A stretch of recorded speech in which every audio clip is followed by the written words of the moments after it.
Welcome to the NitWits, a weekly roundtable discussion on the Penn State Nittany Lions, now in its 27th season.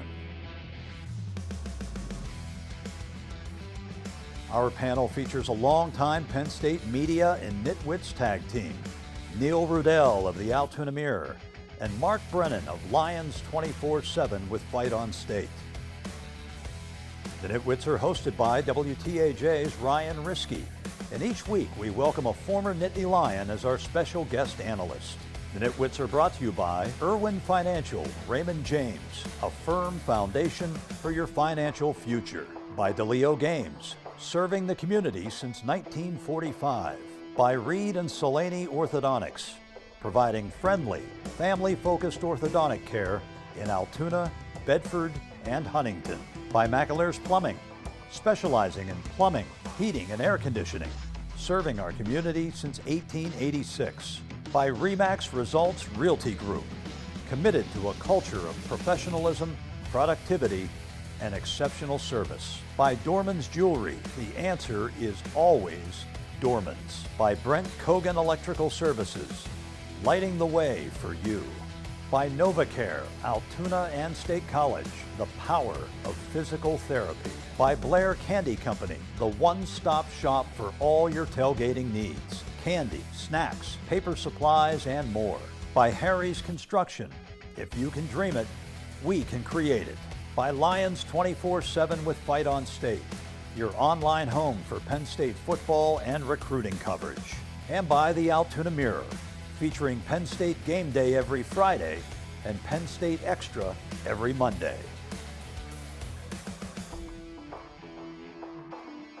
Penn State is 7-0 after a 28-13 win over Wisconsin at Camp Randall. The Nittany Lions overcame injuries and a slow start in the first half to remain ranked number 3 in the nation. We discuss the win and look ahead to the showdown next week against Ohio State. Nittany Nation Overtime is next. The money is talking, I'm flowing, it's coming in just how I do it. Yeah, you know what it is. Hey, we doing it big. Look up, there is no limit, no, we cannot settle for this. Yeah, can't stop, nah, won't stop. Yeah, it's been on live, you don't believe it, just watch.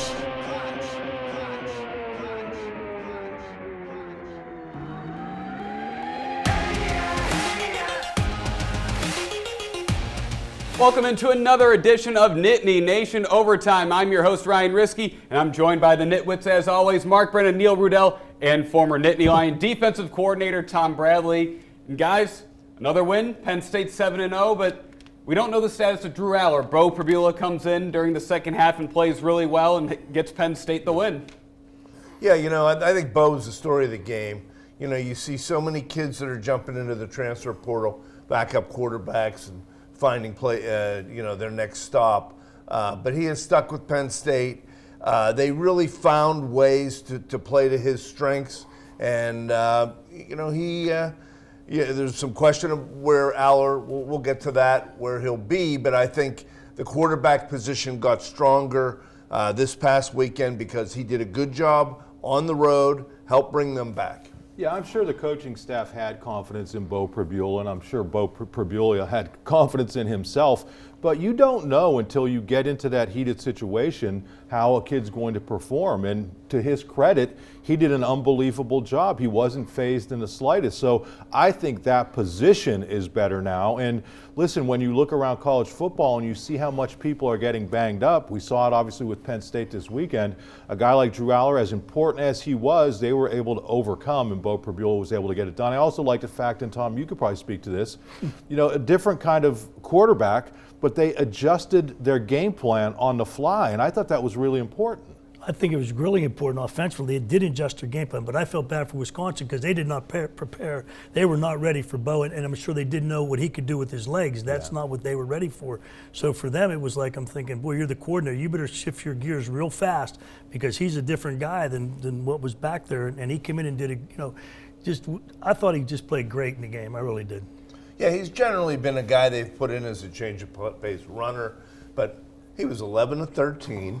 And, it was just so good to see that because a kid gets pigeonholed as sort of a guy. Now, he set up a lot of other plays. The running game was better when he was in there, actually.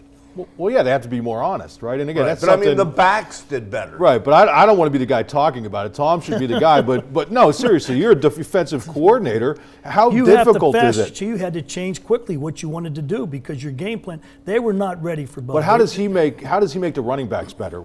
Well, because you have to account for him. Right. He's someone you really have to account for. That he can do a lot of different things. And the other thing that happens too, you got to account for. You forget is, a lot of times, lanes just aren't for cars. So you get your pass rush lanes. Yeah. With him, you better be careful what you're doing because if he gets out, he's a handful out there in the perimeter. And one thing we're seeing is the benefit of all the meaningful snaps that Bo Pribula has gotten with the first team offense over the past couple of years because he definitely looked ready to play. Yeah, and the fact that they once again had to come back, they were in a situation where at USC, this is now 2 road games in a row where they've been down, and the team rallied around him, didn't panic. All these injuries are adding up, so I think that is a sidebar to what's coming with the Ohio State game. Penn State's going to have to continue to find ways. So far, their recruiting and their depth have really paid off. Yeah, one thing I'd like to throw out there, remember, you're only allowed to have one of those communication helmets on the field at a time, and Aller was always the guy who had this, so outside of maybe mop-up duty. So for him to go in and deal with that end of it too, it's not just the passing and running and handing off. He's got to control that huddle. He's got to take what he's hearing up until 15 seconds left to go on the play clock or on the countdown clock, and get that across. And that was really smooth. I thought he did a great job of that as well. He did. Here's the thing too about Ohio State. Now they have to guess what they got in their arsenal with him. So now when you only got so much time to practice, and you better start saying, okay, what can he do? Oh, we got to have a little different game plan. So that's going to make it a little bit interesting. And one thing, with James Franklin and the way that they don't disclose any injuries, we're not going to know if Aller is playing most likely up until the starters are announced before kickoff. Well, to everybody but the halftime reporter, apparently, because he said that he had mentioned what was going to happen. But that brings up a good point, Ryan. They also did well without Denai Dennis Sutton and without Donko, 2 starters, one on offense and one on defense. So as much as you focus on Aller, and rightfully so, those are 2 pretty key guys, and I think it speaks to the depth and how important that is for this team, not just for now, but if they're lucky enough to get into that playoff or good enough to get into the playoff, as many games as you're piling up, as many injuries as you're piling up, the depth is huge. And right now they really control their destiny. You looked at the USC and at Wisconsin, and then this coming week against Ohio State is probably their 3 toughest games, and that was all the same, or the 3-game stretch right there, and right now they've won 2 of them. So, I mean, they're looking at possibly the first 1-loss or 0-loss regular season of James Franklin's tenure. Yep, and this is the one they have to get over, though. Not so much to get into the playoff, but just I think to really make everybody feel like the program has arrived. Ohio State is the benchmark. The last coach to win there, right? They're going to be fine this week's my prediction, okay? I think they've got a heck of a good football team. I think it's a national championship caliber football team, and I like the way they're playing football right now. 2 top 5 teams in Happy Valley this coming weekend. We do have to take a quick break, but we're going to continue talking about the magnitude of this matchup and how the defense played against Wisconsin. Don't go anywhere. Nittany Nation Overtime will return. The Nitwits are being brought to you by Irwin Financial Raymond James, a firm foundation for your financial future. By DeLeo Games, serving the community since 1945. By McAleer's Plumbing, specializing in plumbing, heating, and air conditioning, serving our community since 1886. And by Reed and Solaney Orthodontics, providing friendly, family-focused orthodontic care in Altoona, Bedford, and Huntington. You're watching Nittany Nation Overtime. Welcome back into Nittany Nation Overtime. Ryan Riskey, Mark Brennan, Neil Rudell, and former Penn State defensive coordinator Tom Bradley. And guys, the defense, once again, they stepped up in that second half. And I'm going to be honest, I was kind of starting to get some vibes from the 2021 Iowa game when they struggled moving the ball at the start of the second half after Aller came out with an injury. But then Jalen Reed comes with that huge pick 6. Yeah, play of the game, really. And I thought the defense really kept Penn State in the game in a lot of ways. I mean, Penn State was rolling up a lot of stats. I think clearly looked like the better team, and yet here they are. They had one offensive touchdown going into the fourth quarter. So, it's 10-7, it's 14-13, and, this defense has not allowed a touchdown in the third quarter all year. Tom, I'd like to get your opinion on the safeties for Penn State and the job that they're doing, even without KJ Winston. I mean, to me, you've coached some really good safeties, and you've coached safeties who have actually led the team in tackles. A guy like Jalen Reed, how valuable is he to what they're doing? Well, that's a great point you brought up with those safeties. When they're, a lot of times you sit and go, boy, those safeties are making too many tackles, right, but they're doing a great job. You got to give Terry Smith some credit. Terry's doing a really great job. And I'm not saying that just because I recruited Terry out of high school. Terry's done a great job with that secondary. He really has. And you got to give him a lot of credit the way they're playing right now. And one of the things about what you brought up, those safeties, they don't miss many tackles either. Right. That's a really good tackling group back there. The whole secondary is a good tackling group. Yeah, James has repeatedly praised Terry and calls him like the best, cornerback coach or so in the country. And And Anthony Poindexter's doing a good job back there, too. He works kind of hand in hand with safety. The thing that I liked about Jalen Reed is when you're up there in the press box, you see it a little bit different. And you could see him sneaking up on that interception. And I'm like, he's dropping back on this. You could tell. And I think just because we all watch him so much, and obviously the quarterback didn't realize what he was going to do, but to see him have that versatility where in one game he's sacking the quarterback, in another game he's dropping back and picking that pass off, just unbelievable versatility. Yeah, Wheatley had 10 tackles also back there. And we saw how the way that both sides of the ball were able to feed off of that momentum after the pick six. It just kind of looked like some more life was ignited into the team. Well, one of the things I'd like to do a stat. Whenever you get a pick six, how many times you've lost a game when you've got a pick six? I'd really like to see the percentage of that one. I remember Not you guys. too many. Not too many. You guys played Not West too many. Virginia once, and I think Darren Perry had a pick six early in the game. And I remember after the game, Joe was like, "Sometimes you have to be careful because if something like that happens too early in the game, you think it's going too easy." But that one was like, at the one at Wisconsin, complete momentum changer.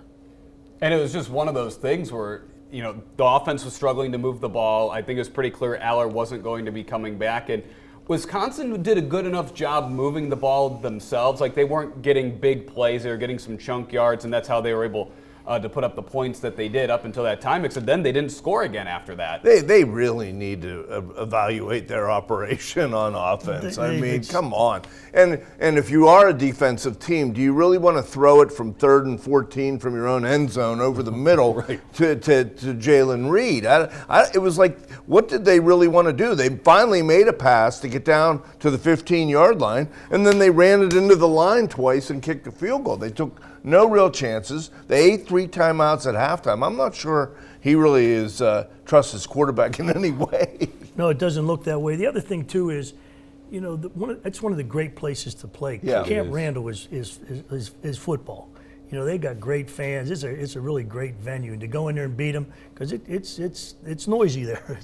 They get into it. I thought the USC win was the best win overall. But in terms of going into an adverse environment, it's like night and day. I mean, nothing against USC, but that's not a Big Ten environment. And to go into Camp Randall, those fans are great fans, and they were really into it. And that's why I love the fact that you had so many guys who, Nolan Rucci goes out there. Nobody's even talking about that.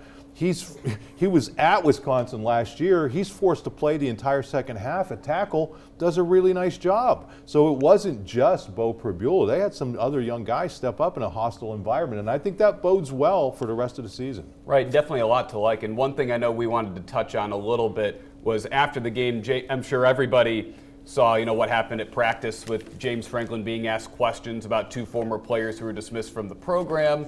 He went out of his way to apologize for the way he acted on Wednesday when he was walking away. Yeah, and I think he clearly slipped up on Wednesday. That was not well handled. And he brought it up himself. And I thought that said a lot for him to offer an apology. I was glad to see it and glad that they are moving past it, certainly going into this week. I thought it was a really classy gesture by him, too. Well, and I thought it was good that he apologized to the media, but he had to feel bad about the way that reflected on his SID staff. They're hardworking people. I don't think they deserve to be thrown into the fire like that, and I'm glad that everything got some form of resolution. I think it was a classy way all around to handle something that was obviously a difficult situation. All right, yep, and as you said, nice to have closure on that. Anyways, we do have to take another break, but when we come back, we're going to look at the college football playoff picture. Don't go anywhere. The Nitwits are being brought to you by RE/MAX Results Realty Group, committed to a culture of professionalism, productivity, and exceptional service. By Dorman's Jewelry, the answer is always Dorman's. By Blair Candy Company, the one-stop shop for all your tailgating needs. Candy, snacks, paper supplies, and more. And by Harry's Construction. If you can dream it, we can create it. You're watching Nittany Nation Overtime. Welcome back into Nittany Nation Overtime. Ryan Riskey, Mark Brennan, Neil Rudell, and former Penn State defensive coordinator Tom Bradley. And guys, 7-0, Penn State looks like they pretty much now control their own destiny getting into the college football playoff. Yeah, I mean, barring a collapse, and I do think the Minnesota game out there could be a danger spot. I mean, they rolled over Maryland, but they are capable, and you know kind of whether you're going to get up there later in the season. So, yeah, barring a collapse, they should at least be in, even if they lose to Ohio State.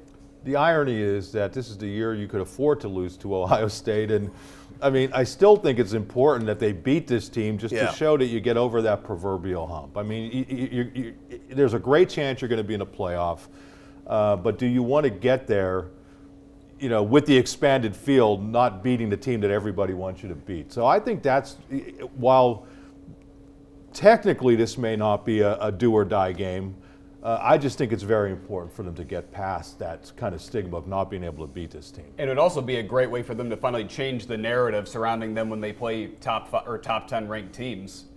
Well, I'll tell you what, it doesn't matter. They want to beat everybody on that schedule. Right. You guys brought up Minnesota. I'm laughing because now I forgot they don't play in the dome anymore. So that weather. Right.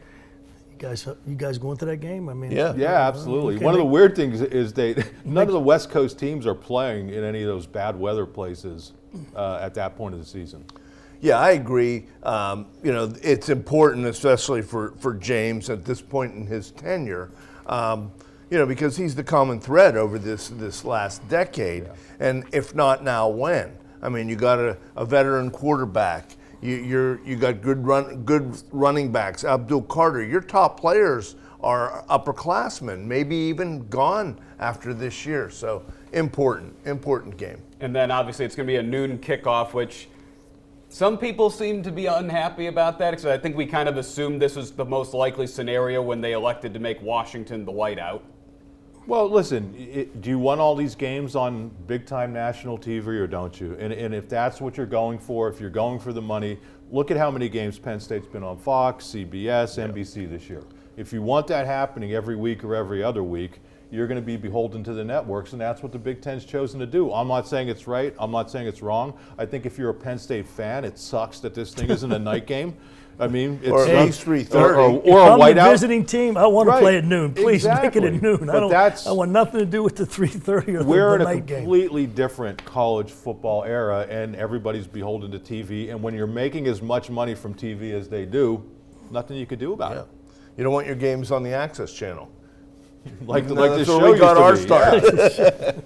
And Tom, I think you brought up a good point. It probably helps the visiting team in these situations because you don't have the primetime atmosphere and the whole day of people being able to tailgate.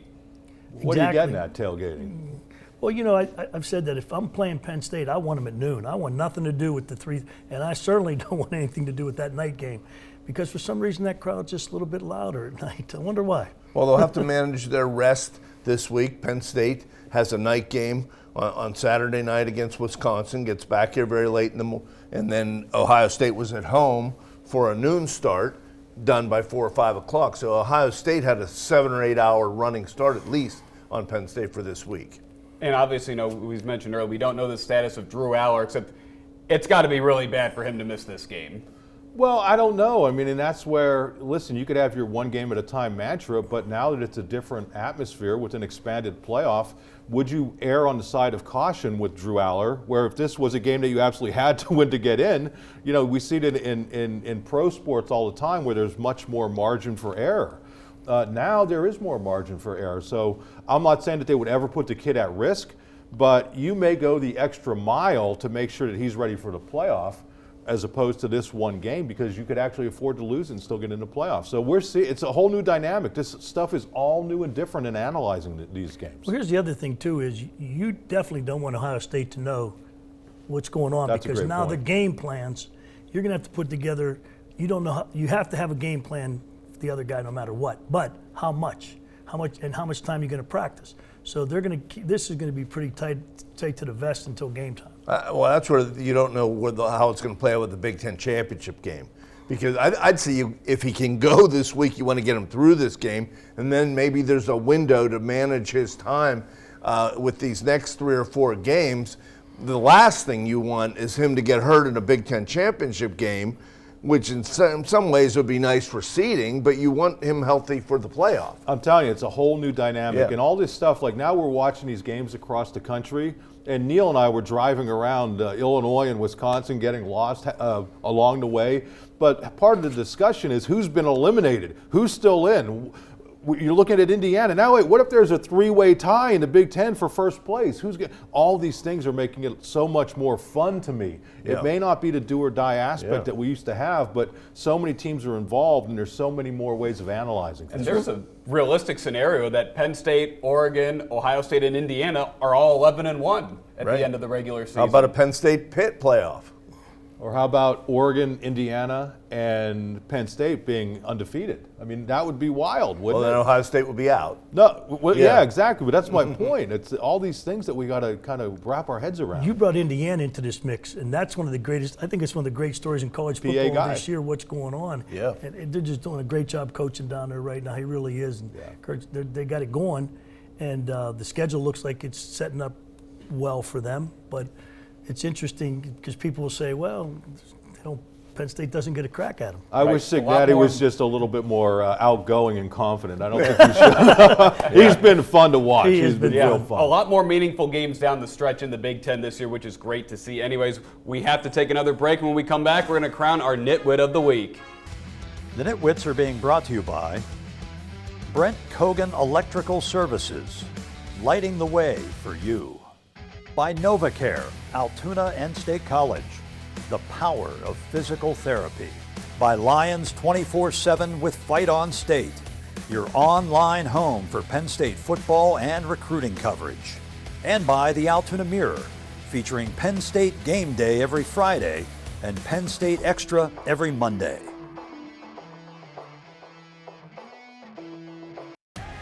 You're watching Nittany Nation Overtime. Nitwit of the Week time, and Mark, you've moved into a 3-way tie with me and Neil with 2 wins this season. Kind of got lucky. I know Neil was rooting for a late score for Wisconsin, so he could be Nitwit of the Week, but somehow I snuck it out. Definitely. Congratulations, pal. That's kind of how I was at Kent State. I was rooting for Penn State to not score that touchdown at the end, and when they did, Neil got the win. Yeah. Meanwhile, We put our priorities in place. Hey, so let's do our picks for Ohio State. I love the way Penn State's playing. I love the aggressiveness, the enthusiasm, the attitude. But I said it a couple years ago, I'm going to believe Penn State could beat this team when I see it. And I think everything's kind of there. I'm worried a little bit about Aller's situation. I know Pribula played well, but I can't go with Penn State. And until I see James Franklin could get over this hump, I'm going to go Ohio State 27-24. okay.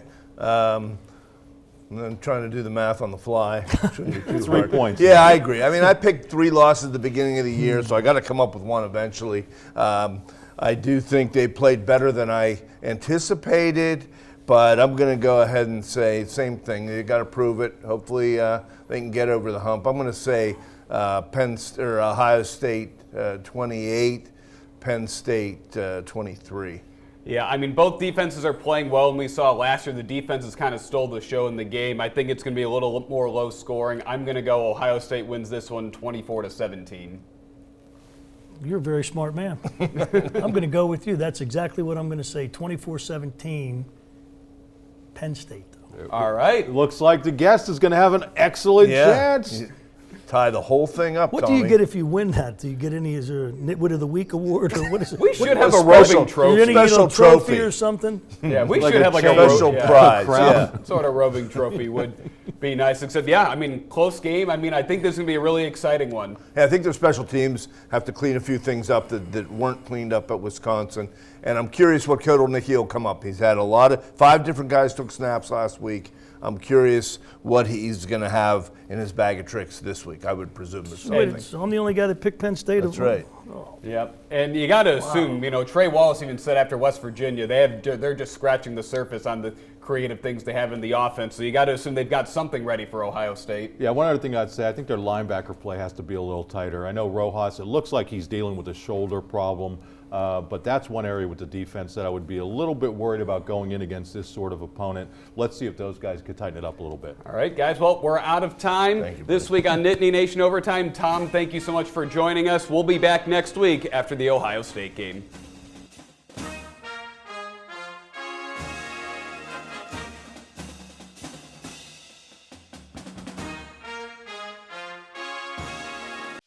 The Nitwits have been brought to you by Irwin Financial, Raymond James, a firm foundation for your financial future. By DeLeo Games, serving the community since 1945. By Reed and Solaney Orthodontics, providing friendly, family-focused orthodontic care in Altoona, Bedford, and Huntington. By McAlear's Plumbing, specializing in plumbing, heating, and air conditioning, serving our community since 1886. By RE/MAX Results Realty Group, committed to a culture of professionalism, productivity, and exceptional service. By Dorman's Jewelry, the answer is always Dorman's. By Brent Kogan Electrical Services, lighting the way for you. By NovaCare, Altoona and State College, the power of physical therapy. By Blair Candy Company, the one-stop shop for all your tailgating needs. Candy, snacks, paper supplies, and more. By Harry's Construction. If you can dream it, we can create it. By Lions 24/7 with Fight on State, your online home for Penn State football and recruiting coverage. And by the Altoona Mirror, featuring Penn State Game Day every Friday and Penn State Extra every Monday. Thanks for watching, and we'll see you next week.